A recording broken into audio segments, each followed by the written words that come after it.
Okay, so boleh masing-masing buka kat handphone pun tak apa, www.menti.com. Lepas tu typekan kod tu 53567810.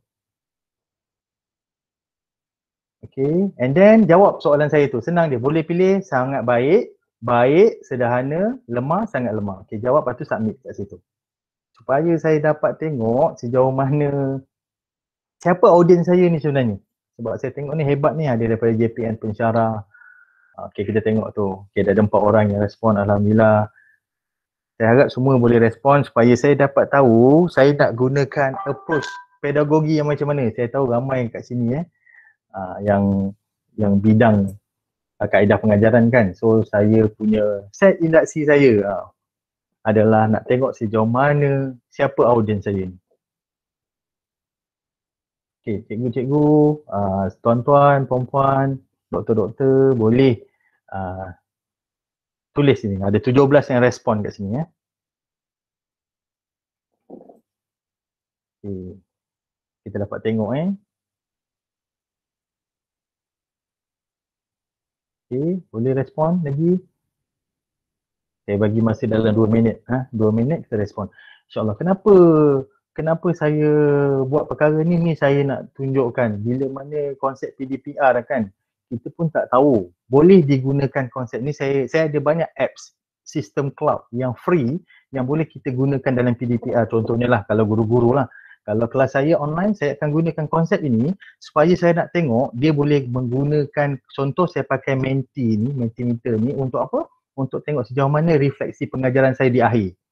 Ataupun saya gunakan ni kalau saya banyak bagi talk di sekolah-sekolah ke ataupun di kebanyakan di Indonesia lah sebab saya ada kelas master kat sana pun saya akan menggunakan konsep ni sebab saya nak tengok sejauh mana mereka ni tahap kefahaman mereka faham ataupun dia orang apa yang dia orang nak tahu. Kadang-kadang saya tidak menyalahkan peserta. Once dia tak buka video, mungkin anda yang berada di sini pun lebih arif kan. Bila dia tak buka kamera tu, maksudnya kalau dia buka kamera dekat online ni, maka dia telah menggunakan data yang banyak. Jadi kita sebagai pengamal, sebagai pendidik, kita kena faham pelajar kita ni. Kalaulah dia buka kamera tu, data dia sangat apa? Laju. Habisnya tu, itu baru satu paper, baru satu subjek kan, belum subjek yang lain. Jadi saya menggunakan approach ini yang memudahkan. Saya ada banyak lagi, mungkin di lain masa nanti insyaAllah saya bantu. Ada Sokratif punya konsep, ada banyak lagi. Canva punya konsep, ada banyak lah yang saya boleh share. Tapi hari ini saya tunjukkan satu, yang mana kita boleh merungkai, melihat dan macam mana nak gunakan konsep. Dia sangat senang dia. Dia tak perlu pun buka yang terlalu berat, hanya buka kat menti.com, lepas tu type apa kod yang ni dan pelajar ataupun peserta dapat menulis. Okey, kalau kita lihat kat sini lebih kurang 44. Yang bagusnya kat sini saya dapat tengok siapa yang respon. Saya punya konsep adalah no student left behind. Kalau dalam kelas saya ada 60 orang, bermakna saya nak 60 tu respon terlebih dahulu. Sebab saya tidak dapat memastikan dalam rancangan pengajaran kita kan, dalam rancangan pengajaran kita ada tulis itu di sepanjang proses pengajaran pembelajaran pelajar dapat, siapa pelajar tu atau murid dapat. Murid tersebut bukan seorang, bukan 2 orang, bukan 3 orang, tetapi maksud murid tersebut dari segi penilaiannya adalah keseluruhan murid. Bila keseluruhan murid, kalau dalam kelas kita ada 60 orang kena respon. Ini maksud saya. Jadi saya menggunakan pendekatan OBE, Objective Based Education. Kenapa? Kerana saya nak melihat sejauh mana ianya dapat memberi manfaat, sejauh mana konten yang saya sampaikan dapat dikuasai oleh murid ataupun peserta saya. So, kalau kita tengok sini 48 orang. Okey, anggaplah 48 orang ni yang ada. Jadi kalau tuan-tuan semua lihat di skrin ini, yang besar kat sini, sederhana ini di tengah. Apa maksud sederhana di tengah? Sederhana di tengah ini adalah mereka yang menjawab paling banyak dalam jawapan tersebut. Sederhana. Paling ramai ni sederhana. Saya tahu ramai dah biasa dah gunakan konsep Mentimeter. Tapi saya nak tunjukkan bahawa bila aras sederhana yang menjawab yang paling banyak tu berada di tengah, bermakna saya dapat tahu dah level ataupun tahap ataupun cara penyampaian saya tu di mana. Macam mana. Okey Jelas So, Saya biarkan ini dulu. So tahap yang saya kena gunakan adalah sederhana. Kenapa sederhana? Itu bergantung kepada tahap pemahaman kita lah.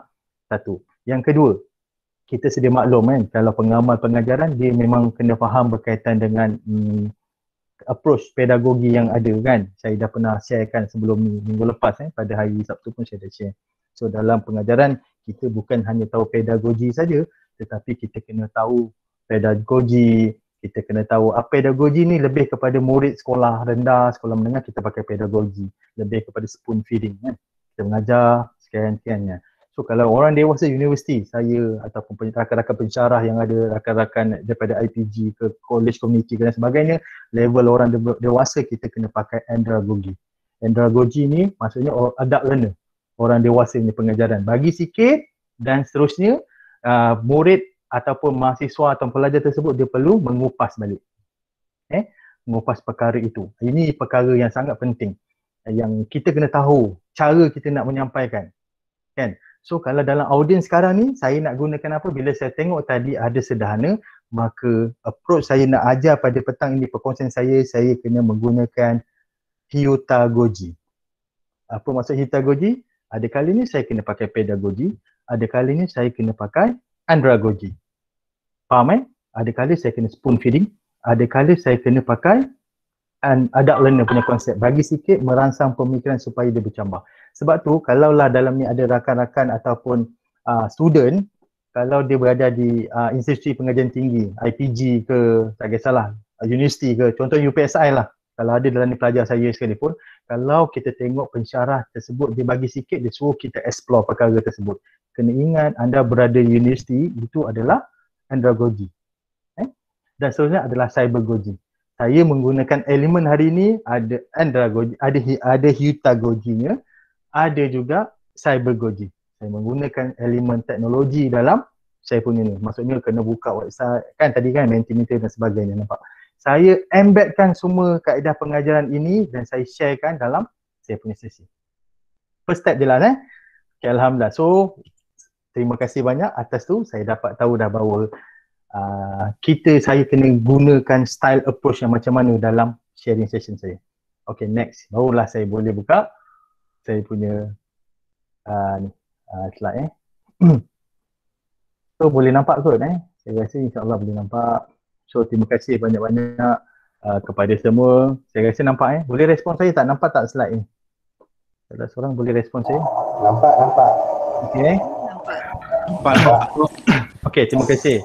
Saya tadi terperasan, saya tengok ada saya punya cikgu saya kan, saya mohon izin restu Dr. Raibah ada sini. Allahu Akbar, rasa kecilnya saya nak kongsi dengan doktor, banyak saya belajar dengan Dr. Raibah, Dr. Siti ada ni kat sini. Saya mohon untuk minta bantuan dekat saya punya cikgu-cikgu ni. Okey. Selamat datang kepada semua, terima kasih. So ini adalah sebenarnya bukanlah perkongsian saya ni baru hari ni je. Sebenarnya saya dah banyak, kebanyakannya saya berdirect pada sekolah, sekolah-sekolah. Ada juga pada perkongsian dengan PPD.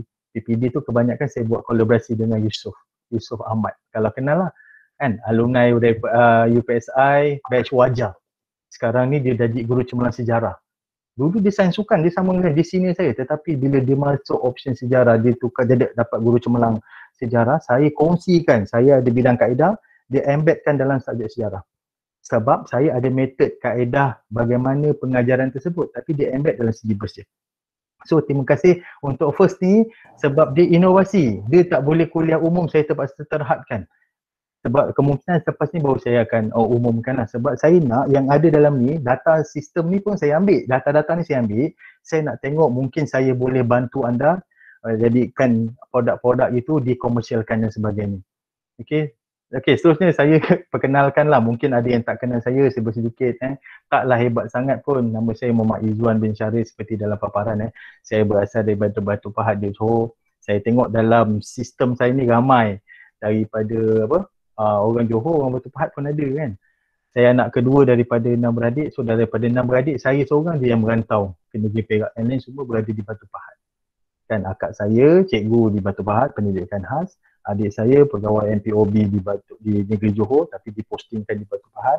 Adik saya yang seterusnya kerja di klinik di Batu Pahat. Seterusnya adik saya yang seorang tu jaga madrasah Hafiz dekat Batu Pahat. Adik saya yang bongsu sekali telah meninggal lah, kembali ke rahmatullah. Tapi alhamdulillah niat dia nak jadi hafiz tapi tak kesampaian, baru 15 juzuk. Tapi Allah Ta'ala lebih sayangkan dia. Itu sikit tentang perkembangan saya telah berumah tangga. Alhamdulillah bertemu jodoh pun di UPSI. And wife saya guru sains, option dia fizik. Okay, ini sejarah pendidikan saya, pengajian saya. Degree, master dan PhD saya semua di UPSI. So UPSI ni memang saya punya sentimental value sangat tinggi di sini. Dan sebelum tu saya diploma pengurusan makanan. Kenapa ni UiTM makanan tak ada kaitan langsung pun dengan sukan? Semua orang tertanya-tanya saya. Saya sebenarnya kenapa saya ambil diploma pemakanan, sebenarnya saya masa sekolah saya aktif. Kalau tengok tu background tu sekolah high school. Saya high school Batu Pahat. Saya belajar kat sini lah. Saya memang aktif sangat bola sepak, mewakili negeri Johor. Ada main olahraga dan sebagainya, tetapi disebabkan saya ACL lutut saya tidak boleh ambil pun dalam sukan. Saya sangat kecewa. Saya dapat interview dekat UiTM untuk sukan, tetapi saya tak berlepas untuk fitness test dan sebagainya. Saya sangat kecewa dan saya alhamdulillah ada cikgu saya yang mengatakan tak apa, ambil aja diploma ni sebagai stepping stone untuk buat degree. Tekad saya memang minat dalam sukan, tapi saya boleh dikatakan saya belajar dalam bidang yang saya tak minat. Pemakanan saya belajar, tapi alhamdulillah rupanya dulu boleh transfer kredit. Saya ada pemakanan nutrition. Jadi bila saya ambil sains sukan rupanya ada linkage. Alhamdulillah Allah Ta'ala kaitkan juga saya kat situ. Okey, fokus saya punya bidang saya adalah kaedah pengajaran, metodologi dan kaedah pengajaran. Okey, sebelum ni saya dekat UPSI ni daripada tahun 2012, 1 bulan 10 2012 sehingga kini lah saya berada di Fakulti Sains Sukan dan Pelatihan UPSI. Dan sebelum tu saya berkhidmat di MRSM. Saya tengok rakan-rakan MRSM saya pun ada di sini. Terima kasih kepada Mara 2009. Walaupun saya sebenarnya lepas di UPSI saya dapat penempatan di KPM, Kementerian Pendidikan Malaysia, tetapi saya memilih untuk jadi ataupun nak mencuba bidang lain. Maksudnya di bawah kementerian luar bandar lah. So saya berada di situ. Tak lama pun jodoh saya dengan Mara, tetapi banyak perkara yang saya belajar. Saya first dipostingkan di MRSM Bentong, saya buka maktab, buka sekolah baru, dan apabila landslide itu runtuh, saya pun tukar ke MRSM Tuan Abdul Razak Pekan. Selalu konsep pengajaran saya suka learning by doing. Saya ni jenis slow learner. Terus terang saya kata, saya tak malu pun nak mengatakan saya sangat lambat. Tapi bila orang tunjuk cara, saya boleh buat. Tunjuk cara saya boleh buat dan saya boleh lebihkan dia. Jadi sesuailah dengan inovasi kita yang kita nak share ni adalah lebih kepada tunjuk cara. Saya harap sangat yang hadir ni dapat faham. Saya akan tunjukkan cara. Kalau tak faham boleh terus direct tanya. Dan saya selalu pegang, insyaAllah kalaulah ada kebaikan yang saya buat ini, Allah Ta'ala mudahkanlah urusan saya. Okay, saya harap anda pun begitu jugalah. Okay, baru saya nak masukkan, inilah hari ni topik kita, amalan terbaik inovasi dalam pendidikan, pendidikan jasmani dan kesihatan dan pendidikan sukan. Okay, ini sekarang saya berada di Jabatan Sains Sukan lah. So ada nombor telefon saya, ada email saya. Saya memang tak ada isu pun. You nak tanya saya ke apa-apa saja. Untuk makluman, start minggu lepas saya punya handphone pun dah hang. Saya pun dah banyak tak boleh baca. Sebab saya tengok dah beribu orang WhatsApp saya tanya saya berkaitan itu amalan PDPR kan. Amalan terbaik dalam pendidikan jasmani dan kesihatan. Saya bergandengan dengan Cikgu Jafri. Habis saya punya Facebook, habis saya punya handphone. Saya tahu mungkin ramai nak bertanya, tapi saya tak boleh nak balas sebab penuh. Habis handphone terpaksa saya install balik WhatsApp saya. Okey, apa objektif kita hari ni? Objektif saya nak fokus kepada 4 perkara je. Okey, objektif kita pertama sekali, saya nak memberi pendedahan konsep asas inovasi yang boleh diterapkan dalam pendidikan. Tapi kita fokus kepada PJ dan pendidikan sains sukan. Tetapi insya-Allah cikgu-cikgu yang berada ni saya tengok ada daripada bahasa Inggeris pun ada di sini. Cikgu bidang TESOL. Saya tengok student saya ada di sini. Ashbinda kan. Saya tengok ada di sini saya perasan tadi. So pertama sekali konsep asas inovasi yang kita kena tahu. Basic fundamental. Yang kedua model instruksi. Okay, saya akan tunjukkan model yang simple yang boleh diguna pakai, yang menjadi asas, yang menjadi panduan kepada kita untuk apa? Untuk melihat sejauh mana panduan untuk menghasilkan sesuatu menjadi sesuatu yang lebih bermanfaat dan bermakna. Okay. Seterusnya yang ketiga, instrumen pentaksiran ataupun penilaian. Ada tak penilaian? Kita dah buat sesuatu perkara ni. Tetapi apa kayu ukur kita? Apa penilaian yang kita nak bagi ataupun apakah perkara yang menjadikan alat itu atau apa yang kita hasilkan itu dapat menjawab, dapat mempunyai kualiti yang kita harapkan. Dan yang keempat, saya akan share bagaimana cara komersialan dan hak cipta inovasi yang dihasilkan berdasarkan keperluan semasa. Saya faham, terutamanya IPG kan, yang bab 4 ni memang saya rasa berat sebenarnya. Okay, kenapa saya kata, selalunya, terutama IPG pun kerap juga buat penganjuran. UPSI pun selalu, UPSI pun selalu buat, kerap sangat buat penganjuran. Tetapi kalaulah saya ni orang luar daripada industri datang, saya tengok, kalaulah tak ada hak cipta itu, kalau saya tiru, saya buat, kita tidak boleh dipersalahkan. Sebab kita tidak melihat itu sebagai salah satu hak cipta kita. Sebab tu, bila orang kata, Wan buat pameran lah Wan, Wan buat pameran lah Wan. Saya boleh buat pameran dan saya akan keluarkan alat yang betul-betul saya telah ada sedikit sekurang-kurangnya elemen hak cipta tersebut. So ini saya nak ceritakan tentang kepentingan benda ni. Ini sangat penting. Takat ni faham objektif saya? Ada 4 dia yang saya nak sharekan. Doktor, Yap. Maaf ganggu, slide doktor tak gerak. Alamak, tak gerak. Okey, nampak? Ya. Nampak. Oh, tak gerak Astagfirullahaladzim. Okey. Ni nampak objektif Saya rasa saya tak boleh slide show, tapi saya harap tuan-tuan nampak lah apa yang saya nak share ni. Okey. Ini objektif yang 4 tadi konsep asas inovasi, model instruksi, instrumen pentaksiran dan komersialan. Bagaimana melihat peluang komersialan Okey, seterusnya ini konten tadi. Ada 5 perkara je, pengenalan inovasi, konsep asas inovasi, model instruksi inovasi, kriteria penilaian inovasi dan juga hak cipta komersialan. Tadi saya kata dah. 5 perkara untuk kita hadamkan, untuk kita sharekan. Saya tahu rata-rata yang hadir dekat saya punya slot hari ini, mereka memang dah biasa dah dengan konsep inovasi. Tetapi hari ini saya nak kalau boleh diterapkan lagi elemen supaya kita punya alat tersebut mempunyai kualiti yang cantik. Okey? Okey, ni nampak Tasha nampak tak Tasha? Nampak doktor. Tasha, kalau saya, ni nampak tak? Penuh Tak, kalau doktor nak buat penuh, doktor masa doktor slide tu doktor kena buat tab. Kena pilih yang tab tu. Okey. Okey. Ni nampak Okey, tak apa. Saya teruskan sikit. Berkaitan dengan pengenalan inovasi, ini perkara yang saya nak kita faham. Kalau kita tengok dalam Dewan Bahasa dan Pustaka edisi keempat, dia kata sesuatu yang baru diperkenalkan seperti kaedah, sistem, adat dan lain-lain. Okay? So apa elemen point yang saya nak highlightkan di sini adalah menggunakan kebolehan kreativiti dan menginovasi dalam membuat inovasi. Elemen kreativiti perlu diterapkan dalam membina inovasi. Ini yang sangat penting. Kreativiti.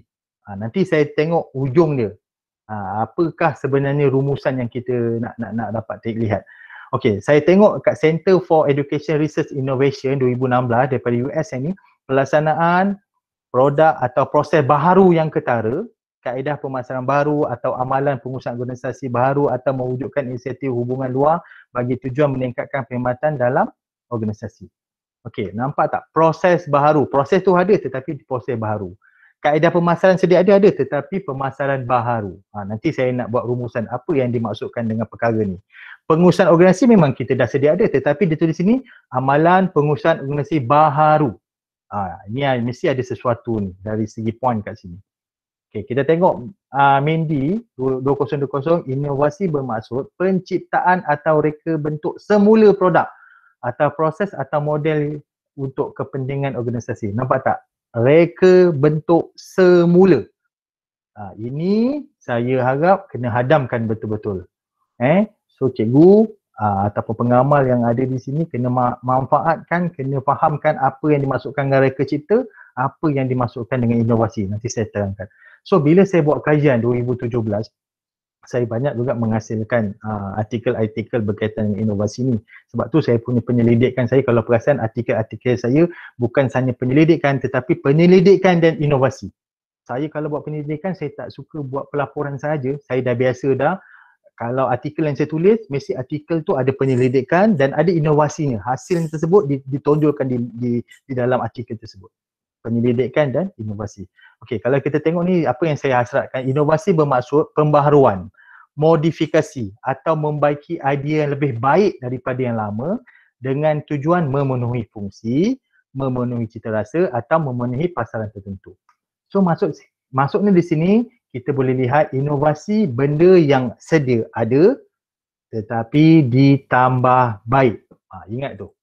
Benda yang sedia ada tetapi ditambah baik. Itu yang dimaksudkan dengan inovasi. So apa maksud reka cipta ni? Beza. Reka cipta sesuatu benda yang tak ada, yang tidak wujud diwujudkan. Dia berbanding dengan inovasi. So kalau pertandingan reka cipta, kalau dia tulis elemen pertandingan antarabangsa reka cipta. Maksudnya reka cipta ni apa? Benda yang tak ada lagi. Tak wujud pun tetapi diwujudkan. Tapi sekarang kebanyakan pertandingan adalah pertandingan inovasi. Benda yang sedia ada tetapi ditambah baik, dijadikan nafas baru, diberikan satu tambahan fungsi yang lain bagi meningkatkan kualiti dari segi fungsinya, kan tadi saya akan fungsi, cita rasa ataupun memenuhi pasaran tertentu. Dia punya konsep macam konsep handphone lah. Sentiasa dia ada penambahan. Dulu kamera hanya kat belakang, sekarang dekat depan dan sebagainya. Dia memenuhi cita rasa pasaran dan juga memenuhi fungsi kaedah yang baru. Saya kalau misalnya ada yang nak bertanya, terus boleh tanya Saya nak two-way jugalah. Kalau tak saya teruskan. Okey, untuk pengenalan ni ada isu tak? Ada apa-apa nak tanya? Boleh? Jelas tak? Yang kena faham apa itu inovasi? Inovasi perkara ataupun sesuatu yang telah ada tetapi ditambah baik. Itu kena ingat, inovasi. Apa pula dengan reka cipta? Reka cipta benda yang tidak wujud ataupun tidak ada tetapi diwujudkan.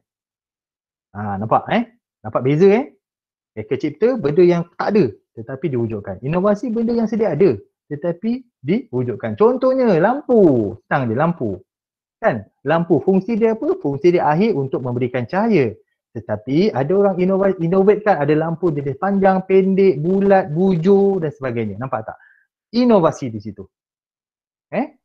Saya harap jelas sangat. Kena faham betul-betul fundamental dia punya basic pengenalan inovasi itu dulu. Okey, boleh. Okey, ini konsep asas. Selalunya ini yang saya risau sangat dekat semualah. Saya risau sangat kerana apa? Dia punya keinginan tu terlalu besar. Dia tak faham konsep asas inovasi ni. Okey, pertama saya kaji keperluan semasa. Ini biasa. Kaji keperluan semasa ini berdasarkan pengalaman kita. Kita kena tengok. Yang pertama berdasarkan pengalaman. Kedua, luaskan pemikiran bagaimana pengalaman dapat ditingkatkan. Kita dah ada pengalaman, tetapi macam mana pengalaman itu dapat memberikan lagi nilai tambah yang baru. Kalau kita tengok luaskan pemikiran bagaimana pengalaman dapat ditingkatkan. Maksudnya apa? Teori apa di sini? Ini adalah teori konstruktisme. Pengetahuan sedia ada menghasilkan ilmu baru.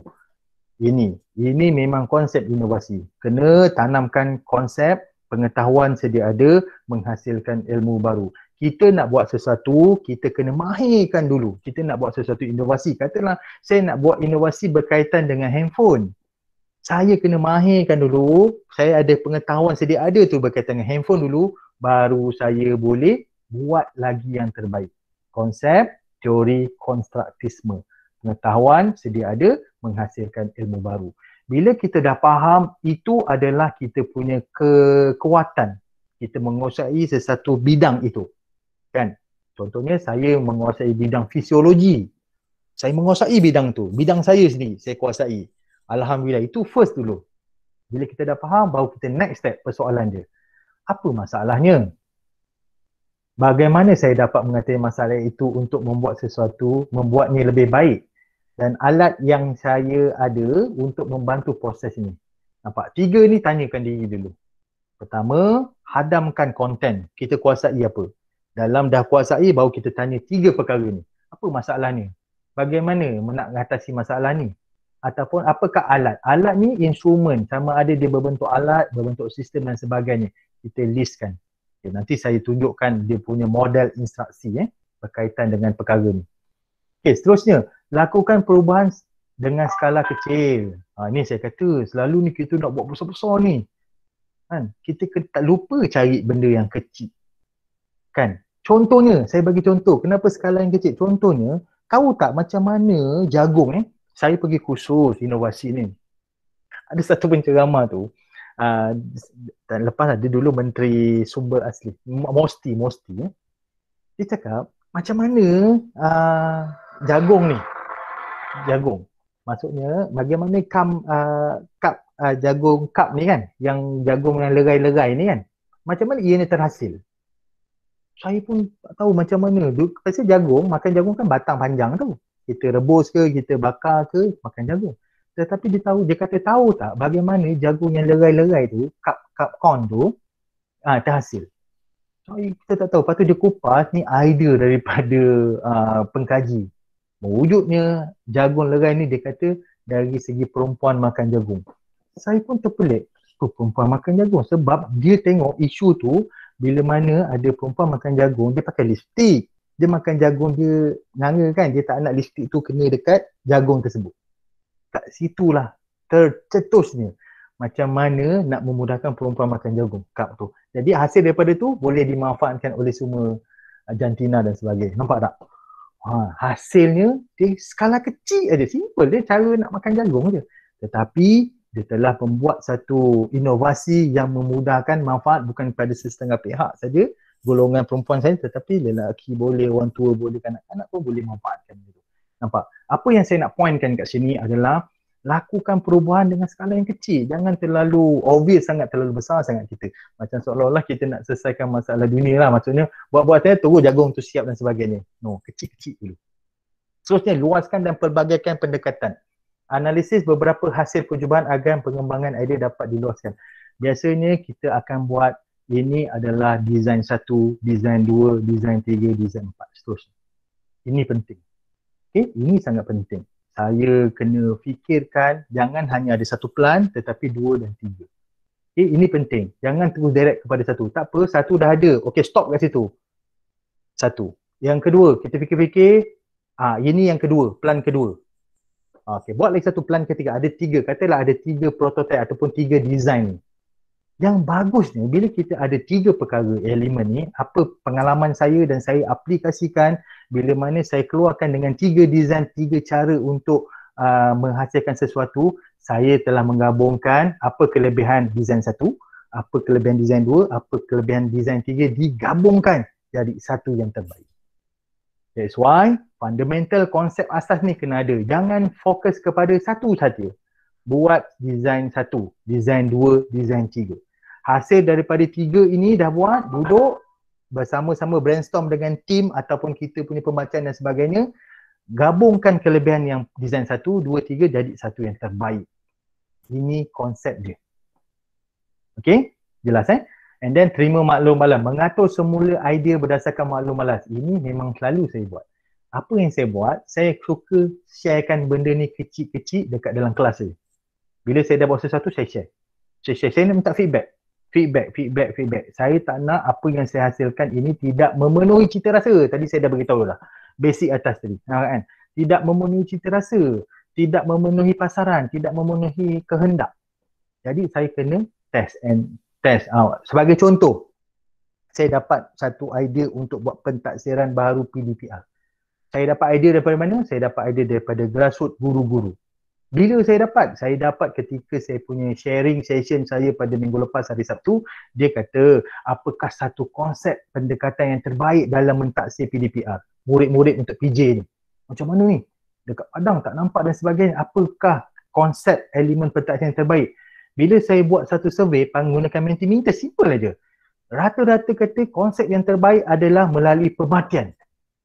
So, saya ambil pendekatan pemerhatian tu, saya buat inovasi saya berkaitan instrumen pentaksiran pemerhatian, systematic observation dalam nilai pendidikan jasmani. Nampak? Ini konsepnya. Apa tujuan maklum malas? Jangan takut dikecam. Kalau takut dikecam, jangan buat inovasi. Ini konsep saya. Kita buat apa-apa, contoh saya bagi session ni pun ada orang yang marah. Oi, kenapa you bagi ni? Dia lebih bagus dan sebagainya. No, this is sharing session. Sharing session bukanlah salah satu perkara ataupun mendapatkan maklum malas bukanlah salah satu perkara penetapan. Tetapi kita nak pilih option option, mana yang terbaik dalam menghasilkan sesuatu perkara yang terbaik.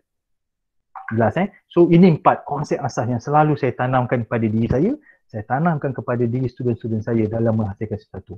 Bila mereka ada 4 elemen konsep asas ni, insyaAllah mereka dapat melaksanakan sesuatu. Jelas konsep asas? Boleh saya teruskan? Ada soalan? Belum lagi? Okey. Okey, seterusnya. Hari ni sangat beruntunglah sebenarnya saya sharekan model instruksi. Apa itu model instruksi? Okey, model instruksi inovasi. Model instruksi merupakan panduan dalam menghasilkan sesuatu alat, sistem ataupun modul atau pendekatan yang dapat meningkatkan kualiti dan memberi kesan kepada masyarakat dan organisasi. Okey. Kenapa? Sebab model instruksi ini mempunyai fasa-fasa yang perlu dipatuhi bagi memastikan hasil yang diharapkan mencapai objektif dan matlamat yang ditetapkan. Saya rumuskan di sini macam mana? Saya rumuskan apakah yang perkara yang penting sebelum kita nak bina rumah. Kita nak buat rumah ni. Kan? Apa yang penting sebenarnya? Agak-agaknya apa yang penting? Saya nak bina rumah ni, apa yang penting? First step sekali apa? Jangan cerita pasal duit lah. Duit kemudian nak saya faham duit tu penting. Kalau tak bina rumah duit tak ada kan. Sekarang ni apa yang penting? Yang penting adalah apa dia? Tapak, plan. Bagus. Tapak plan Plan dia. Plan rumah tu penting. Jadi kita buat inovasi, dia kena berpandukan pada plan. Mesti ada plan. Jangan buat ada tanah semua Okey, saya conclude di plan lah. Plan sebab dalam plan tu dia ada contoh buat rumah ada sizing berapa, sesuai tak dan sebagainya. Sama juga dengan buat inovasi. Hari ni saya buat inovasi banyak tetapi saya tidak contohnya reflect diri sendiri. Kita buat inovasi tetapi kita mengabaikan model ini. Sebab model ini sebagai guide kita. You nak buat apa-apa inovasi tak ada masalah berdasarkan konsep asas tadi. Tetapi jangan terus buat sekiranya anda tidak ada model instruksi yang menjadi panduan ini. Sebab panduan inilah yang akan memberikan kesan. Sama ada kesan baik ataupun sebagai panduan supaya kita ni terarah. Nanti sebab kita terarah, maksud saya apa? Terarah, tahu mana satu fungsi, mana satu lompong-lompong dia, kita dah sampai tahap mana, ni penting kat kita. Kan? Saya gunakan juga model-model ini kepada student-student master saya, PhD saya ke. Kenapa? Saya dapat tahu dah. Dia jumpa saya, dia pakai model apa. Contohnya dia banyak nak buat pentaksiran lah, modul dan sebagainya. Saya kata, you dah sampai step apa? Sebab dalam step control lah dia pakai PDCA kan. Dia ada step-step dia. You dah sampai tahap apa? Jadi saya tahu dia jumpa saya, dia dah sampai tahap kata develop. Baru develop je. Dia tak boleh nak move kepada next step. Saya tahu dia punya konsep dia. Jadi secara keseluruhan, hari ni petang ni cukup 3. Saya bagi konsep asas 3 aja. Model instruksi yang boleh diguna pakai dan ia sangat besar pengguna. Kan? Pertama model UPSI Izzuan 2017 memang dah tentulah. Dan saya sharing kan, saya pakailah model saya. Saya buat pada 2017 UPSI. Kenapa UPSI? Sebab Universiti Pendidikan Sultan Idris ke? Ya, sebab saya menghargai UPSI ini. Tapi ada maksud dia nanti saya tunjukkan.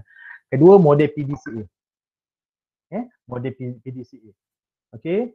Seterusnya adalah model AD. Ini model AD biasa kita guna pakai. Tapi saya nak tunjukkan kenapa model ini yang saya pilih dan saya nak suggestkan ianya sangat mudah diikut oleh guru-guru ataupun pengamal pendidikan di semuanya. Dan saya suka Okey, UPSI. Model UPSI, Izzuan 2017. U understanding, P problem statement, S strategi, I intervention. Ingat tadi saya dah kata apa dimaksudkan model instruksi. Model instruksi adalah panduan kita nak buat sesuatu. Pertama, dalam fasa, dia mempunyai fasa. Kalau UPSI ni, UPSI. Fasa U, understanding, fasa problem statement, fasa strategi dan fasa intervensi. Kita tengok satu-satu fasa understanding. Faham dan menguasai dengan konten atau topik yang ingin dikaji. Kita sudah semestinya nak buat satu inovasi. Tadi saya kata kalau kita minat tentang kecergasan,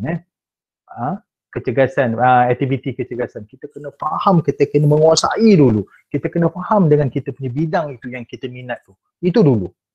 Okay, dah faham. Yang kedua baru kita masuk next step. Next step ni adalah problem statement. Apa isu utama?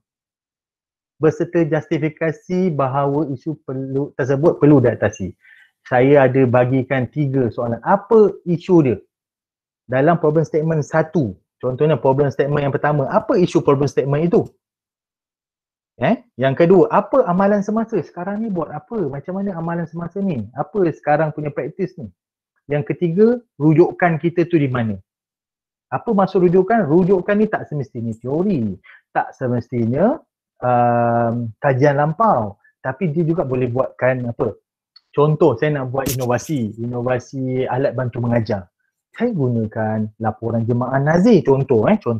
Laporan jemaah Nazir di Mesir dia kata apa? Guru menggunakan lebih menggunakan buku teks daripada alat bantu mengajar. Nampak tak? Jadi saya dah dapat kat situ ada dia punya rujukan utama yang memerlukan saya menyelesaikan ataupun memperbanyakkan alat inovasi tersebut. Nampak? Ni sebagai contoh macam mana saya nak linkagekan di antara tu. Ada juga surat perkeliling ikhtisas. Ada juga 21st century. Dia kata student centered. Jadi problem statement saya nak bina alat bantu mengajar yang lebih berfokuskan kepada, berpusatkan kepada pelajar. Okey. Seterusnya, strategi. Apa strategi dia? Mengusulkan beberapa inisiatif. Ingat tak tadi fundamental? Kalau ingat balik strategi apa? Kita bagi dulu, designkan beberapa contoh. Tapi konsep saya, low cost, high impact. Saya memang tak suka membazir. Okay, jangan, kalau kita buat prototype, cari dulu bahan-bahan yang sedia ada, yang boleh berada di sekeliling kita dulu. Jangan, ataupun cari barang yang mempunyai kos yang rendah, tetapi mempunyai impact yang besar. Ini saya tanamkan. Sebab dalam kelas saya KPD 3016, kaedah pengajaran teknologi dan pentaksiran, dia ada satu inovasi yang dia kena buat. Jadi konsepnya low cost high impact. Ini yang saya terapkan. Yang mana ada 3 design tadi. Buatkan design 3, dia punya design 1, design 2, design 3. Kita tengok yang terbaik dengan berkonsepkan low cost high impact. Itu S strategi. Yang terakhir adalah intervensi. Kajian rintis berskala kecil bagi mendapatkan maklum balas. Ini yang saya katakan tadi. Saya memang mendapatkan maklum balas daripada sama ada sampel ataupun pelajar ke, panel pakar ke, ataupun melalui apa? Kita boleh dapat ni, komunikasi personal. Contoh, saya ada buat satu alat. Alat saya untuk pendidikan khas. Saya tak tahu ada tak cikgu pendidikan khas kat sini. Saya buat alat untuk nak mengurangkan kos, tidak boleh pergi ke mana? Pergi ke gym. Nak pergi ke gym, nak bina alat. Alat tu, alat yang dumbbell lah katakan. Kan berat dan sebagainya. Kan? Berat dan sebagainya. Tetapi contoh dumbbell kita nak tengok apa? Bicep dengan tricep kan? Contohnya. Bicep. Nak training tu. Jadi saya buat satu alat, diri dekat atas plate besi. Lepas tu saya letak getah side tepi. Dia boleh buat pelbagai jenis aktiviti dalam alat tersebut. Saya buat untuk pendidikan khas. Kenapa pendidikan khas? Kak saya mengajar pendidikan khas. Saya tengok pendidikan khas sangat unik. Siapa yang boleh fokus kepada pendidikan khas, saya sangat satu perkara inovasi yang sangat novel. Sangat bagus. Dia nak pegang pensel pun jatuh. Ada segelintir pendidikan khas. Murid-murid ni pegang pen jatuh dan sebagainya. Tak kuat. Jadi saya nak bina kekuatan dia. Jadi dia pijak dekat plate besi tu. Lepas tu ada getah di sisi. Dia akan pakailah. Jadi bila saya tanya, dia pakai alat saya tu, saya tanya juga, okey adik, apa yang adik rasa? Tahu tak apa dia cakap? Dia rasa sejuk. Terkejut saya. Sejuk? Macam mana pula sejuk ni? Dia pijak plate saya. Lepas tu, dia pegang getah di side kan. So, dia macam resistant band lah. And then, dia punya otot akan berfungsi lah, bergerak lah, kira macam latihan di situ. Tetapi saya bawa situ untuk dapatkan maklum balas intervention ni. Tetapi dia kata dia sejuk. Saya memang tak boleh fikir. Dan kat situ saya nampak ilmu Allah sangat luas. Bahawa seorang yang macam mana boleh mengajar saya bahawa sejuk tu kat mana? Sejuk tu di kaki. Sebab dia pijak, dia tak pakai stokin, tak pakai kasut. Dia pijak kat plate besi tu. Rasa apa? Rasa sejuk. Nampak tak? Saya mengajar kat saya bahawa jangan kita buat inovasi perlu melihat seremeh-remehnya kita kena lihat. Sebab orang yang fail itu, dia merasa berpelbagai angle, pelbagai sudut, pelbagai segi. Okey? Boleh Okey, ini model UPSI. Senang je. Cikgu boleh ambil saya punya ni, cikgu ikut je saya punya konsep. Pertama understand dulu apa yang nak kena buat. Saya dah bagi dah dia punya DO, definisi operational tu. Bagi setiap bahasa tu apa kena buat dan sebagainya. Boleh Satu. Yang kedua, saya nak suggestkan cikgu pakai PDCA cycle. Ini biasa kita buat audit, memang kita pakai ini. Kan kita run plan, do, check, act adalah model 4 langkah untuk melakukan perubahan sama seperti lingkaran tidak ada akhir. Maksudnya dia tak ada penjuru pun, dia bulat je. Kalau tak ada, dia akan balik semula, berbentuk bulat. Dan kitaran PDCA harus berulang kali untuk meningkatkan untuk peningkatan berterusan. Okey, plan. Apa kita kena plan tu? Tetapkan matlamat penambahbaikan, meramalkan apa yang akan berlaku, rancang kitaran siapa, di mana, apa dan bagaimana. Tentukan data yang akan dikumpulkan. Ini perkara-perkara macam analisis. Kita kena analisis dulu keperluan-keperluan ini. Nak buat sesuatu, kalau siapa yang menggunakan modul PDCA, kita kena apa? Kita kena buat analisis ini masa di fasa plan. Analisis dulu. Analisis dari segi bukan sahaja problem statement tetapi dari segi keperluan semasa, keperluan pasaran, keperluan cita rasa dan sebagainya. Siapa yang akan terlibat dan sebagainya. Lepas tu do. Apa yang di fasa 2 apa kita kena buat? Kita menjalankan rancangan, mendokumentasikan sebarang masalah seperti yang dihadapi dalam analisis pemakaian dan kumpulkan data. Jadinya, hasil daripada plan tadi, analisis tadi, kita ambil pick up, kita susun agar ia jadi satu dokumen ataupun pernyataan yang standard. Hasil daripada analisis kita di plan tadi. Dah kumpulkan dekat sini dan jadi satu dokumen yang tekal bahawa yes, inilah perkara yang mendorong saya nak buat inovasi tersebut. And then, saya check, menganalisis sepenuhnya data, membandingkan ramalan data, meneliti pembelajaran. Maksudnya, hasil daripada apa yang standard ni kita baru tengok, kita baru semak berkaitan dengan alat yang kita yang buat tadi. Sama ada alat ke, sistem ke, kita semak balik. Meneliti adakah dia memenuhi objektif yang nak kita selesaikan. Okey, yang seterusnya, act, mengamalkan. Maksudnya barulah kita wujudkan benda tu. Perkara itu diwujudkan, alat itu diwujudkan, sistem ke, modul ke diwujudkan berdasarkan complete dia tadi. Plan, apa tadi saya kata, kumpulkan dulu, analisis dulu maklumat. Hasil daripada maklumat, masa fasa 2, kita dokumenkan, jadikan dia teratur. Yang keutamaan. Memang betul isu banyak, tetapi kita carikan isu yang utama tu disatukan supaya dia dapat satu kumpulan data yang mantap. Seterusnya kita check. Kita check apa? Kita tengok kepada adakah ianya bersesuaian. Masa fasa check bersesuaian dengan sekarang ni. Dengan semasa punya keadaan ni. Sesuai tak? Boleh tak dia dibuat? Dan seterusnya yang act tu kita wujudkan, kita tonjolkan alat tersebut. Wujudkan, kita nyatakan, kita zahirkan dan kita realitikan benda perkara-perkara itu. Itu di dalam fasa act. Boleh Ini adalah model PDCA. Okey? Okey, saya akan kalau ada yang nak tanya nanti, saya habiskan satu lagi, nanti saya bagi tanya untuk model satu lagi. Okay, last kali model AD. Saya tahu AD ni adalah satu benda yang sangat mudah, yang sangat cantik, dan saya untuk makluman pun saya buat PhD saya tu pakai model AD. Sebenarnya lah, saya suka sangat model AD sebab dia dah sangat detail. Saya buat dulu model pentaksiran. Saya pakai AD. Saya tahu ada lagi yang banyak-banyak boleh pakai. Tetapi kenapa saya suka masa fasa analyze ni, kita nak analyze, memperjelaskan masalah, mengenal parti sumber, saya dah highlightkan poin-poin penting, menentukan penyelesaian masalah. Masa analisis kita bagi semua sekali maklumat berkaitan problem statement kita, teori-teori, apa amalan semasa, kan kita analisiskan perkara-perkara yang perlu sebelum kita nak buat sesuatu inovasi kita. Itu analisis. Kan? Yang kedua kita design. Apa yang kita design? Antara elemen di dalam fasa reka bentuk, design ni termasuklah menulis siapa yang hendak disasarkan. Siapa sasaran kita? Analisis pembelajaran. Maksudnya analisis pembelajaran apakah kita punya prosedur kita nak menjalankan pembelajaran tu ataupun kita nak menyampaikan sesuatu perkara bagaimana ianya dapat disampaikan dengan mudah, dengan teratur dan sistematik. Menulis objektif dan item ujian, memilih sistem penyampaian dan menyusun atau pengajaran. Ini masa design. Kita designkan dulu.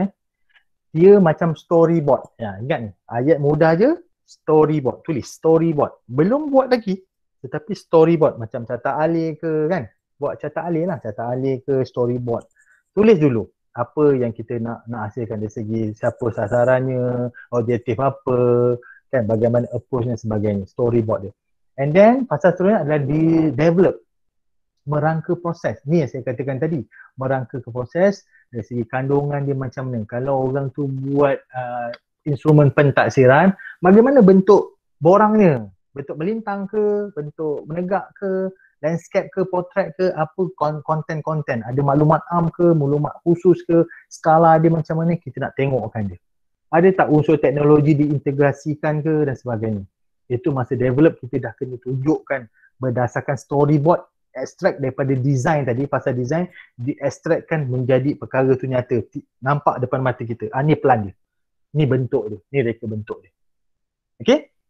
Seterusnya kita buat implement. Kalau ayat senang dia macam kajian rintis atau kajian tindakan. Melaksanakan kajian tindakan untuk penyesuaian dan penambahbaikan. Biasanya ni kita akan bagi pena-pena pakar lah. Semak, pena pakar ataupun pengamal.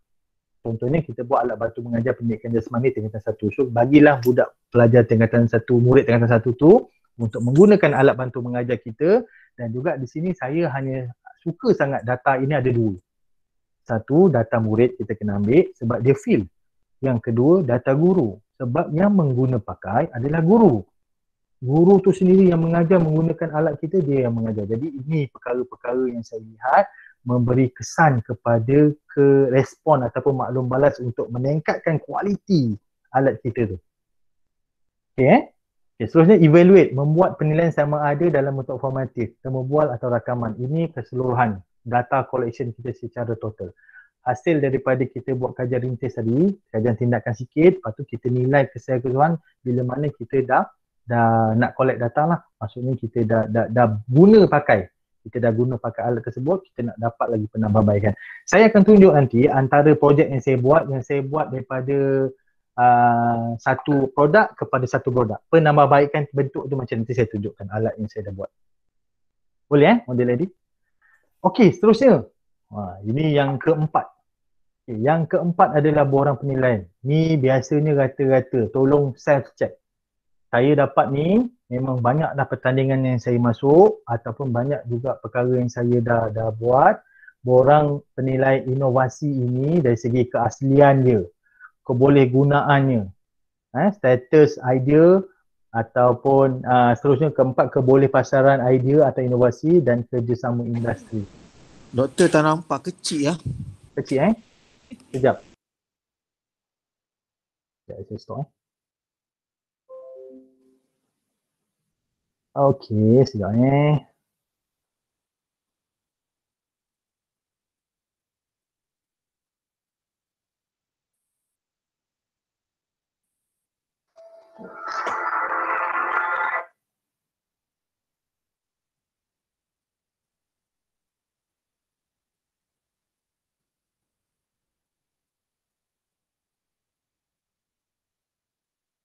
Okey, nampak tak?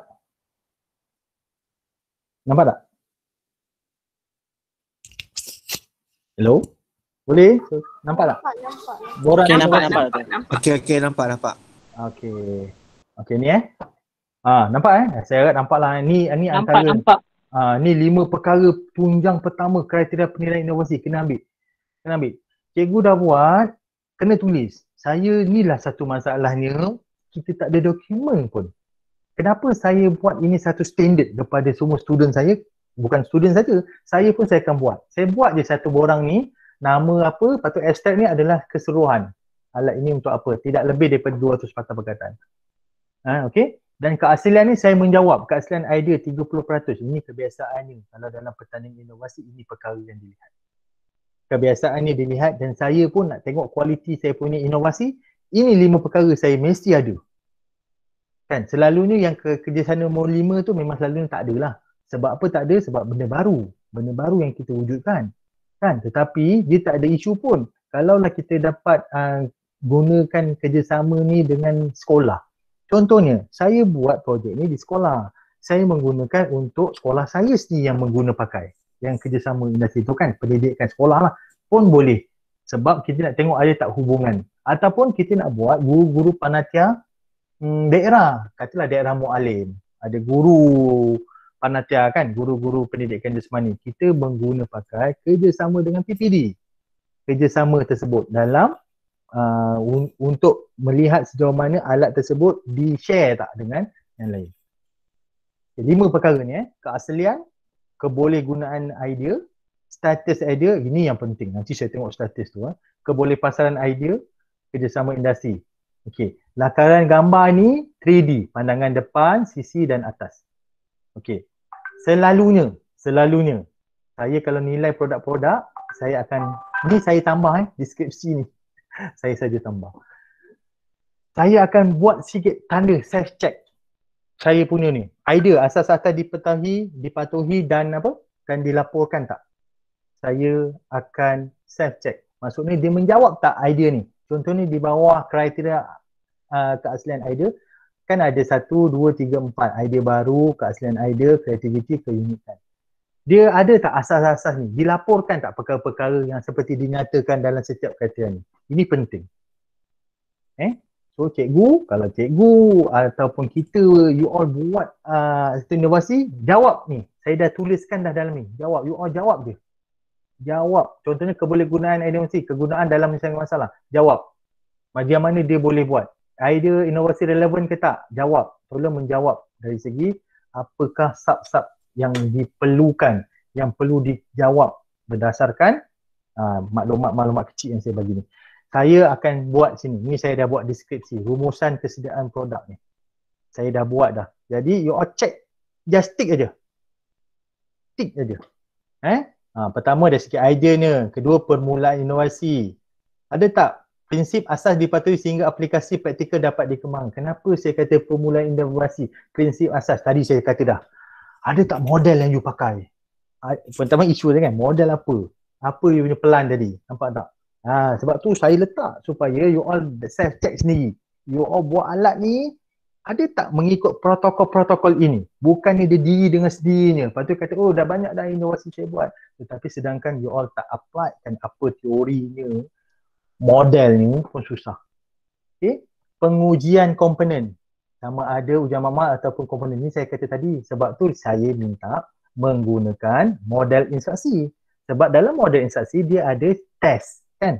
Kajian rintis tindakan. Nampak tak? Ada tak sikit bukti kajian data-data ni yang kita dah buat.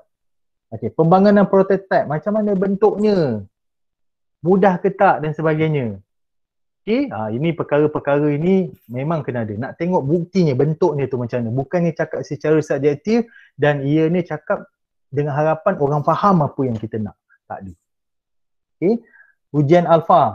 Ini penting prototype ditunjukkan dalam peristiwa operasi. Ujian alfa ni bukan apa pun. Dia lebih kurang macam you punya pandangan sisi depan dan sebagainya. Kalau saya, sebab saya dah tahap untuk menjual komersialkan, nanti saya tunjuk alat saya ada selepas ni.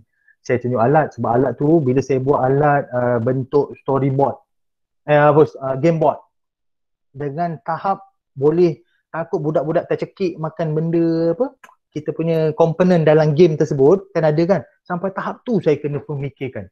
Itu dah tahap komersial lah, dan saya nak tengok benda ni sesuai untuk berapa tahun, saya kena kaji lagi. Nanti saya sembang kat bawah tu ada slide seterusnya. Ujian beta reka bentuk lengkap diuji dan persediaan sebenar. Maksudnya gunakanlah, kalau you all pakai standing broad jump, contohnya buat alat standing broad jump, kenalah pakai standing broad jump tu, diuji tak benda tu, ujian tersebut kepada student ataupun sasaran kita tu.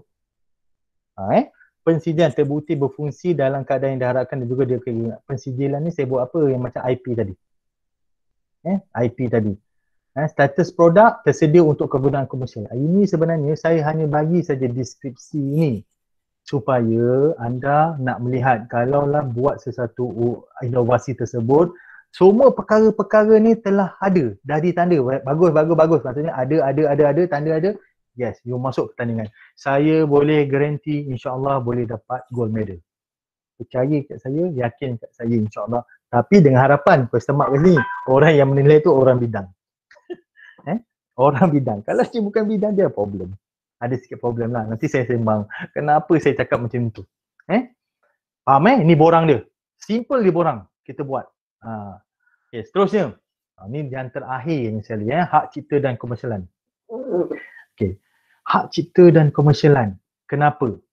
Okey, pertama sekali saya nak lihat sesuatu alat yang kita buat, kita kena daftar kepada MyIPO. Perbadanan Harta Internet Malaysia. Pertama. Saya nak tunjukkan macam mana komersial, jangan membabi buta. Pertandingan banyak orang buat. Saya tengok juga IPG yang kena buat. Bagus, saya suka sangat inovasi-inovasi ni. Kalaulah saya orang industri, saya datang, saya tak ada pun perkara-perkara ni, problem. Orang tiru, you jangan marah. Sebab you all tidak protect you punya alat. Nak buat lah satu perkara yang susah.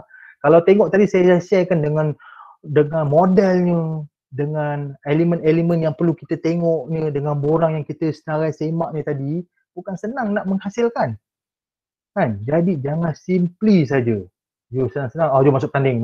Oh, no. You kena lengkapkan dulu. Pertama, kalau kita rasa susah nak MyIPO, saya tunjukkan nanti memang agak susah. Saya lama tau, hampir 2 tahun saya baru dapat. Saya buat sendiri. Susah ni. Nanti saya tunjuk kesukaran saya. Lepas tu tak ada masalah. Saya boleh gunakan alat saya ni berapa lama? 10 tahun. Saya punya IP ni. Kedua, melalui penerbitan. Artikel. You terbitlah artikel. Alat dah buat. Ini bentuk namanya buat artikel. Sebab tu, kalau perasan saya suka buat artikel yang simple-simple, tetapi anak inovasi ni bukannya penyelidikan yang betul-betul ni, tak. Sebab tu saya semuanya artikel penyelidikan dan inovasi. Saya buat satu borang instrumen pentaksiran. Jadi inovasi saya borang tersebut. Borang tersebutlah hasil keluarnya. Saya nak keluarkan benda itu aja. Saya fokus kepada penerbitan nak keluarkan borang itu. Bila saya dah ada ni, salah satu komersialan. Hak cipta dan komersialan tu ada di situ. Terusnya media sosial. Jangan anggap media sosial ni tak penting. Penting. Kan? Contohnya buat alat, you publish dekat YouTube. Kenapa? Sebab untuk buat MyIPO, dia ada satu sistem pattern search. Pattern search ni dia macam turn and in lah. Turn and in kan? Kalau siapa yang buat degree master PhD kan dia masuk sistem thesis tu kan, dia akan semak. Sama. MyIPO pun dekat pattern search, dia akan tengok dah keluar ke belum, dah keluar ke konsep tu. Nampak? That's why kalau rasa susah sangat, kita pergi publish kat media sosial. Tak apa. Buat cantik, siapa yang buat kan? Masukkan dalam YouTube dan sebagainya. Seterusnya, persetujuan sumpah. Kita mati stamp lah. Kan, lembaga hasil, kita stamp, kita masukkan kat situ. Ini antara 4 perkara yang saya lihat boleh diguna pakai untuk protect terlebih dahulu. Kalau rasa MyIPO susah, rasa media sosial senang, you publish dulu. Siap. Kalau rasa, alamak, bos dah, alamak, dia kata bos dah nak paksa juga kita masuk ni. Penentu suruh kita masuk pertandingan ni, dah tak boleh terdesak dah. Tolong publish dulu di mana-mana 4 perkara ni. Kalau MyIPO susah, buat penerbitan. Kalau penerbitan susah, masukkan ni. Ada satu lagi saya terlupa. Satu lagi kat penerbitan ni boleh buat poster. Poster. Poster pun boleh, lepas tu you publish. Make sure you publish. Okay, ini saya kata tadi MyIPO. Ni MyIPO. Saya nak tunjukkan susahnya saya. Kenapa saya kata susah? Saya usahakan tahun 2015 baru dapat ni. Saya buat apa? Hari ni saya bocorkan rahsia sikit lah. Kenapa? Saya buat alat bantu. Kalau pasal kenapa Dr. Izzah kejap banyaknya alat dia keluar. Dia tak fikir ke pasal IP. No. Sebab saya dah buat trademark ni. Methods and apparatus for interactive learning included in class 9, kelas 9 ni. Saya patentkan logo ini. Apa fungsinya? Fungsinya saya tak penat. Selama ni saya buat dulu, saya main buat aja. Saya tak fikirkan langsung pasal ni, dan bila saya nak buat, pihak pengurusan yang ni nak tengok apa you search, apa you punya IP, dah hantar belum, harta intelek ke apa. Saya rasa kalau macam ni berat saya ni. Jadi apa yang saya buat ini. Saya patentkan trademark ini. Jadi apa-apa alat yang saya buat berkaitan dengan method and apparatus interactive learning dalam pengajar, alat mengajar, saya masukkan logo ini. Nampak tak strategi saya?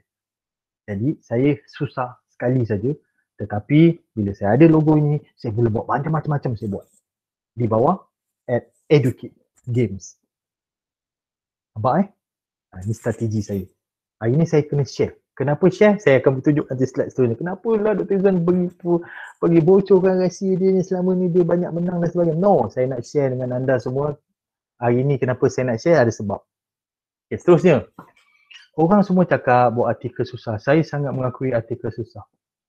Okay, saya tengok rakan-rakan sifu-sifu saya ada ni, Dr. Siti ada, Dr. Raibah ada, Dr. Raibah, Dr. Siti, kita ada student kita galakkan mereka menulis artikel. Saya tunjukkan ni, saya tak ada share pun langsung dengan artikel ni, jangan risau. Tak ada, tapi saya suka sangat artikel ini kerana artikel ini dia indeks dia era. Saya tengok ramai rakan-rakan, Dr. Izairi ada sini, Dr. Razak ada, Dr. Junaidi ada sini, dengan pensyarah semua. Ini era 7 hari bekerja.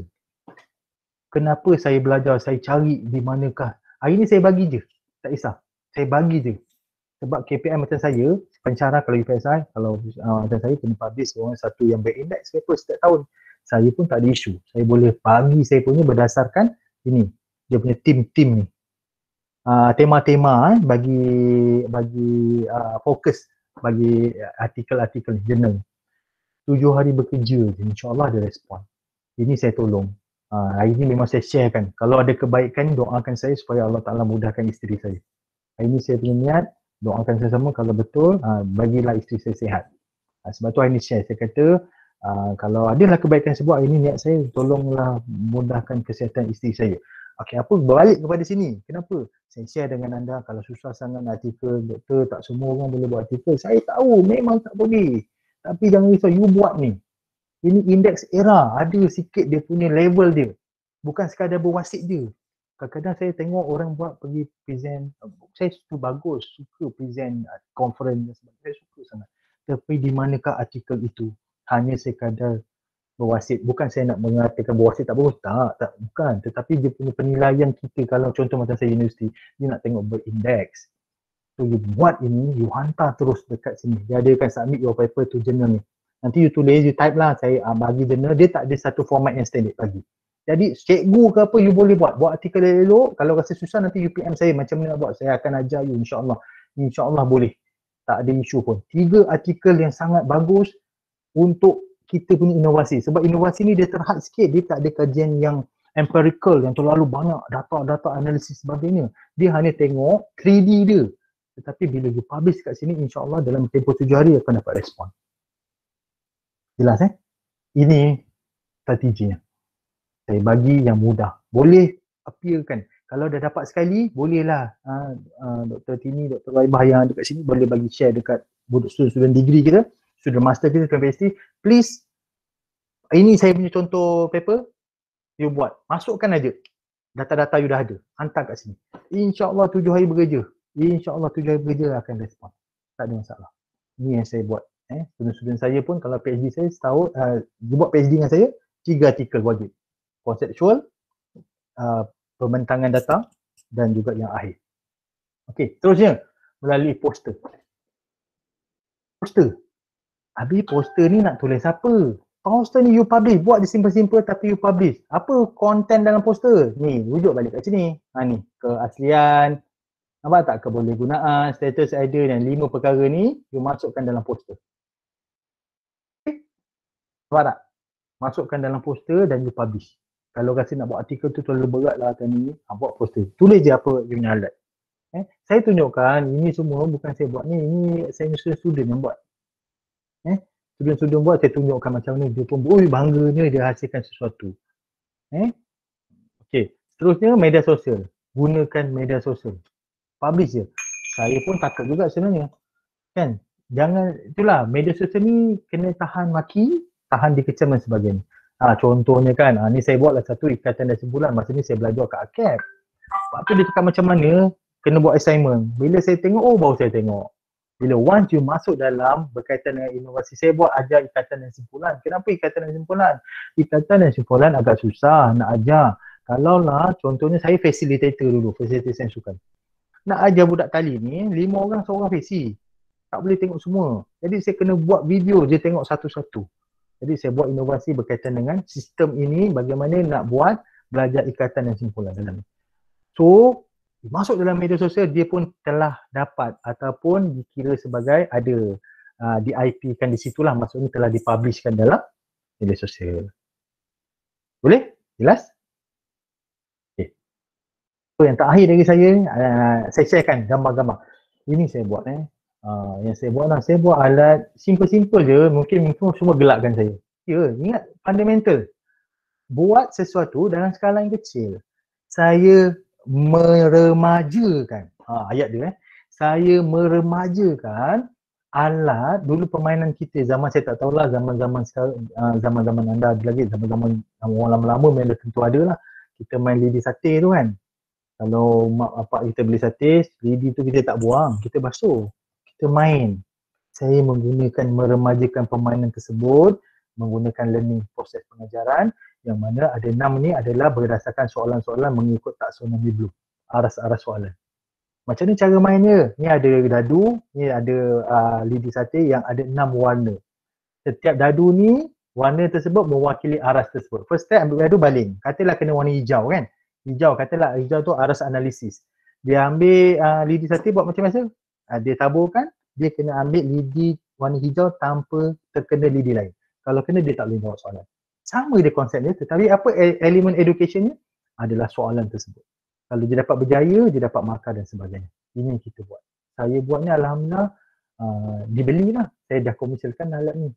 Saya buat untuk SPM. Alhamdulillah inovasi. Sebab saya dah memikirkan untuk komersialan. Saya bukan tak boleh nak buat inovasi, saya boleh buat inovasi, tetapi bila saya nak buat inovasi, saya terpaksa dalam kepala otak saya kena fikir saya nak jual. Saya tak boleh dah nak sekadar ada je, so what, dah tak boleh. Tapi saya tak nak cikgu-cikgu yang ada di sini putus asa. You kena buat sampai satu tahap, nanti you akan fikir macam ni. Tadi saya kata, kenapa perincian kecil-kecil pun saya kena ambil kira. You tengok ni, ada tahap umur berapa, ada dia punya question, warning dia dan sebagainya. Saya kena fikirkan dan elemen lucu, tidak boleh tajam dan sebagainya. Semua perkara-perkara ni perlu diambil kira bila mana kita nak go kepada komersial. Sebab tu tengok educate ni ada. Nampak tak pattern? Okay, satu. Kedua, cap color interaktif. Okay. Kalau perasan, dulu kita ada buat permainan mastermind kan, yang warna-warna kan. Teka warna apa kalau tengok kat sini, yang sebelah kanan sekali ni, yang ada kuning, biru, merah, hijau, ini kan, ini tempat yang kita letak. So orang lain akan teka warna apa. Siapa yang betul, kalau katalah merah, kedudukan merah tu betul dengan merah yang terselindung tersebut, maka dia dapat jawablah soalan tersebut. Kalau dapat markah. Dua perkara saya buat game board. Ini dinamakan game board. Game board macam saya dengar macam apa. Tapi apa konsepnya? Saya meremajakan dengan nafas baru dengan memasukkan elemen education dalam saya punya inovasi ni. Okey, seterusnya ni roommate. Roommate sangat. Tengoknya alat saya teruknya. Apa teruk sangat ni? Kan? Ini memang saya macam nak gila lah. Masalah ni saya bukan orang engineering dan sebagainya. Tapi apa yang saya buat Iwan Digital Measurement ini adalah alat untuk standing board jam. Kalau tengok prosedur, dulu teknikal, kalau kita buat standing board jam, kita kena pakai kapur. Dr. Tini ada sini kan, orang kecergasan, orang pengukuran ni ada. Kita letak kapur dekat sini, dekat kita ni tapak kasut, kita lompat, lepas tu kapur kat mana ada kat sini, kita akan tanda berapa nilai dia. Nampak tak? Cuba tengok dekat prosedur pelaksanaan yang kaedah teknikal tu. Kan, orang A ni dia lompat, kan, and then yang measurer ni, orang yang menilai dia tengok berdasarkan kapur. Kan, tetapi saya transform. Saya kata dah pengarut dah ni, kita nak ubah supaya kita nak ke arah student centered. Student tu boleh nilai sendiri. Saya buat alat ni. Alat ni letak alat sini kat sini. Yang ini dia lompat, dia tu measure kat sini. Berapa dia punya jarak. Nampak tak? Saya buat apa? And then ada pula tanya, ini sebenarnya 2.0. Perasan tak ini? 2.0. 1.0 saya pakai bateri. 2.0 saya terpaksa pakai solar sebab panel tu tanya saya. What is the dia punya go green teknologi yang saya embedkan dalam inovasi saya. Ni bila saya pakai teknologi ni, konsep alat-alat ni saya baru ke arah, bukanlah baru, saya dah banyak dah buat ke arah teknologi ni, tapi saya sekarang dah dapat satu partner saya baru di Fakulti Sains dan Matematik. Saya punya kawan, dia memang pakar bidang solar. Jadi saya pakai solar. Kalau perasan solar ni, solar yang lampu biasa je dekat rumah tu kan. Lampu biasa. Jadi saya ubah, saya buka ni, saya masukkan elemen solar. Jadi kalau dia pakai pun dia boleh. Orang kata berapa jam, saya dah nilai dah, dia boleh pakai 2 jam. 2 jam teruk tak ada masalah. Lepas tu dia akan convert pakai balik pakai bateri. And then saya pakai sistem apa? Saya pakai sistem infrared. Kenapa sistem infrared? Berapa jauh dia boleh detect? No, sistem infrared adalah sistem kebolehbalikan. Jadi saya kena letak penghadang kat tengah ni. Dia lompat dari jarak, dia macam sistem pantulan. Orang lompat dia akan turun detect. So ini yang saya buat. Saya tengok, ish, betul lah, ini packaging saya lah. Saya pentingkan bukan sekadar hasil saja, tapi package saya nak menarik. Kerana apa? Kerana konsep saya senang. Kalau hari ni saya lapar, saya nak pergi makan kat kafe. Betul Betul. Saya nak pergi makan kat kafe, tapi saya tengok lauk nasi campur, kan nasi dah ambil, lauk banyak ni kat atas meja. Lauk-lauk kan, berpelbagai lauk. Apa yang makan dulu? Adakah kita rasa setiap lauk tu? Tak. Yang rasa dulu adalah mata kita. Menyelerakan lah lauk ni. Wah, sedap lah. Dan kita tengok dulu. Jadi saya punya anggapan, saya punya falsafah, teori saya bahawa apa yang saya buat, mata itu perlu memainkan peranan yang sangat bagus. Sebagai contoh, semua kawan saya tahu, Rizwan ni punya slide kalau pengajaran semua berkala mala. Kan? So, boleh tengoklah kan. Mahal ni kala mala ni semua. Sebab saya punya konsep, you punya mata mempengaruhi selera tak selera you nak teruskan atau tidak. Konsep saya tak tahu orang lain macam ni. Sebab tu saya terapkan dalam inovasi saya, you nak buat sesuatu, jangan buat cincang-cincang. You kena pastikan dia punya finishing cantik, packaging you cantik dan sebagainya. Ini menarik minat untuk orang nak tahu lebih lanjut. Okey jelas. Okey, ni antara saya punya kejayaan lah. Saya invent, usia cipta alat pengukuran dan sebagainya. Kan, ini antara kerajaan akbar yang saya ada. Dan ini saya kata tadi, jaringan industri. Alhamdulillah saya ada 2 company jaringan industri saya. Bukan senang nak buat, susah. Saya dapat dengan Mastech Solution dan juga Masa Kreatif Enterprise. Sebab mereka ni, saya buat joint venture dengan mereka. So kalau ada alat, macam contoh saya ada alat jual 2 tadi cap CCI dengan acoustic tadi. Saya dah jual dah benda tu. Saya buat mass, saya pensyarah. Saya bukan penjual. Jadi kalau orang tu nak dengan saya, dia kena pergi industri. Saya dah bagi kelesen lah ataupun kebenaran kepada dia untuk perbanyakkan dengan perjanjian-perjanjian saya. Jaringan industri sangat penting. Itu yang saya buat. So kenapa saya hari ni saya sharekan. Kenapa hari ni Dr. Izwan baru nak share setelah 1 dekad? Jawapannya setelah 1 dekad. Setelah 10 tahun saya belajar, saya congkil, saya cari ilmu, saya belajar, saya cari ilmu, saya kaji, masuk pertandingan banyak-banyak ni semua. Setelah 10 tahun perlibatan antarabangsa ke bangsa universiti, saya dapat 3 anugerah khas. Total saya kira semua. Sebenarnya banyak gambar-gambar ni, tapi saya nak banyaklah saya tak simpan pun. Saya dapat 15 gold, 9 silver, bronze 8. Saya try and error sehingga kan satu tahap saya nak student-student saya dia buat lebih baik pada saya. Kenapa sharing saya ini? Tuan-tuan adalah orang yang first time saya share. Saya tak pernah share dengan orang lain pun. Setelah 1 dekad 10 tahun penglibatan saya dalam inovasi ini, dalam pendidikan terutama dan pendidikan jasmani dan sains sukan. So ini antara kejayaan saya berbanyak lah dalam intervensi semua. Dan saya juga kerap juga bagi dekat luar negara terutama Yogyakarta, dengan Aceh pun banyak juga saya bagi untuk cikgu-cikgu seluruh Indonesia bagaimana cara nak buat inovasi ni. Kan orang cakap, Wan kenapa kau ni senyap je? No, ni bukan senyap. Saya tak nak orang tanya saya tak dapat jawab. Sebab saya rasa ilmu saya sangat kritik. Tapi hari ni saya nak bantu. Saya nak share dengan anda semua bahawa inilah hasil ni. Hasil terima kasih kepada Ibu Kandung Sri Budiman. Terima kasih kepada cikgu-cikgu saya yang ada kat dalam ni yang banyak bantu saya. Okey, saya buka kepada soalan. Sebelum saya habis ni, saya nak buka kepada soalan. Ada tak apa-apa soalan nak tanya? Buat saya buka soalan kepada cikgu-cikgu.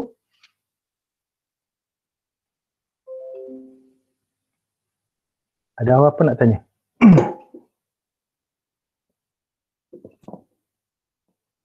Doktor. Okey, Haslina.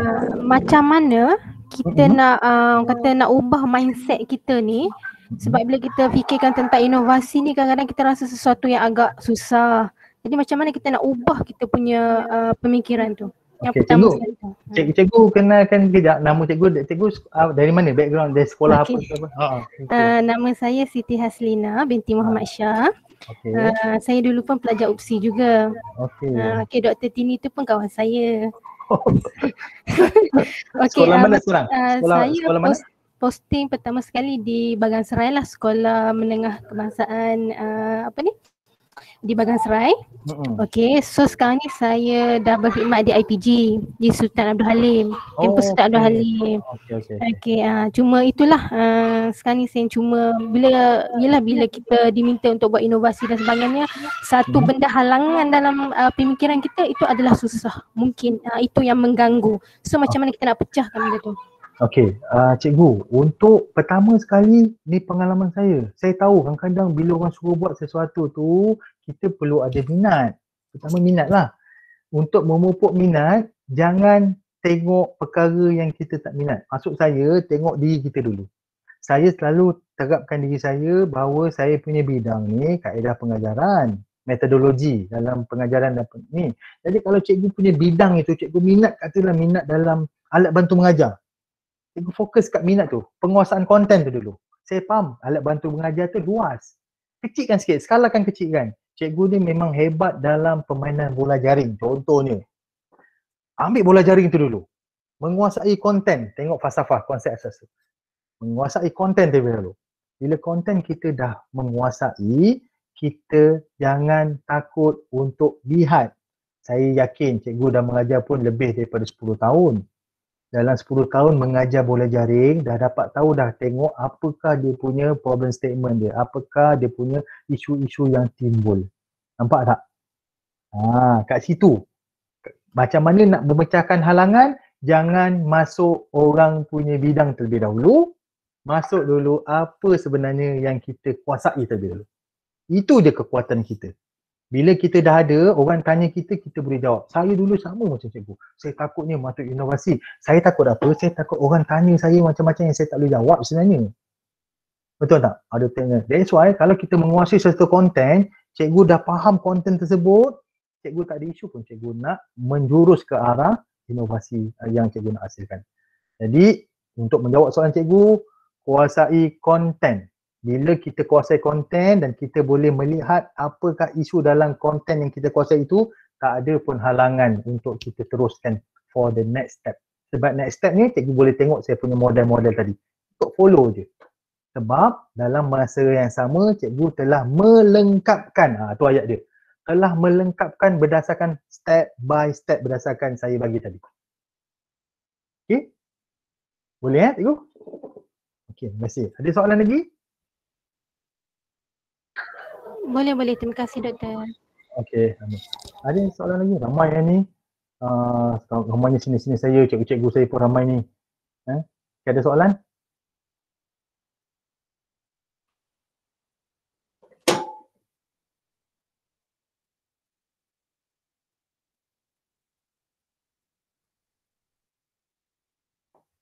Okey, sekejap kita tengok ada ke yang nak tanya dalam ni. Okey, ada tak dalam soalan? Ada tak ada kat soalan, kat chatting kalau rasa malu nak tanya boleh tanya dekat ni. Okey, ada. Faham tak ni? Faham Simple Simple tak? Rasanya mudah tak? Okey. Okey, kalau rasa tu, okey saya nak saya akan share nanti bahan-bahan ni, insya-Allah rekod pun ada, cikgu boleh ambil, cikgu dah boleh. Nanti saya punya universiti akan email terus kat cikgu. Okey. Dan kalau tak ada apa-apa, insya-Allah for the next time siapa yang nak tanya saya ataupun saya dah bagikan nombor telefon saya semua ada kat dalam tu. So saya minta cikgu-cikgu nanti tolong boleh tanyalah apa-apa yang cikgu tak faham dengan nombor telefon saya juga. Saya tunjukkan satu lagi. Okey. Sekejap nanti cikgu lepas dah habis nanti saya punya universiti akan bagi. So cikgu akan dapat sijil 9. InsyaAllah sijil ni akan terus direct kepada email cikgu. Saya pun buat sistem. Cikgu nanti Tasha akan bagikan satu link di sini. Cikgu isi link tersebut, nanti cikgu terus automatik cikgu akan dapat. Okay? cikgu akan dapat ni lah sijil ini akan terus di-emailkan kepada cikgu. So nama betul-betul ni, jangan salah, nama betul. Bila saya dah end live ini, bermaksud cikgu diberi masa selama 10 minit untuk isi sikit dia pun, 10 minit untuk, nanti dia automatik sebab saya dah sistemkan benda ni. Sepanjang 10 minit dia akan tutup. Untuk apa? Untuk hantar sijil. Okey, saya rasa setakat itu saja dulu. Terima kasih banyak-banyak cikgu. Okey. Saya ini daripada Persatuan Sains Sukan dan juga Pusat Dunia ucapkan terima kasih kepada semua. Ni sikit ada sekiranya cikgu-cikgu nak menyumbang kepada tabung PSSK Prihatin Persatuan Sains Sukan dan Pelatihan. Cikgu bolehlah tengok kepada skrin yang tertera ni, cikgu boleh sumbang ke sini. InsyaAllah Persatuan Sains Sukan akan membuat lagi. Kenapa Persatuan Sains Sukan? Kerana Persatuan Sains Sukan, untuk maklumat, dia minggu lepas dia dah buat dah satu PDPR amalan terbaik PDPR. So hari ni pun bersama-sama dengan Persatuan Sains Sukan buat amalan inovasi, dan insyaAllah selepas ini dia ada kreatif pedagogi. So jangan tertinggal. Kreatif pedagogi dalam pendidikan. Ada 8 kreatif pedagogi yang ada.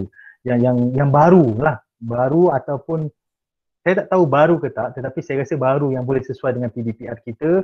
Dan yang terakhir adalah pentaksiran alternatif.